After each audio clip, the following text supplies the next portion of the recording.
yathi le ndoda kuRuthe,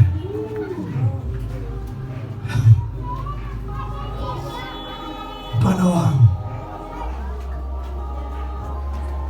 hlala kule nsini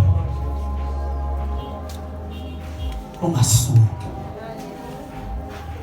Wabe sesithi namehlo wakho angisuki, ngoba khona abantu abangabalapha ngesiko kanti amehlo wabo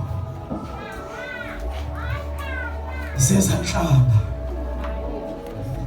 athetha ngazo Thixo kwincwadi ye-Exodus. Athi zaseKanani usibiza ngendlela ezohlukeneyo, kodwa uma ulalele kuthiwa abanye amadoda amade, kodwa impilo yawo inormal. Amanye amade aphinda benentamo ezinde. Amadoda athi sibabone beseza besizinhlanga, kukhona abantu abezayo.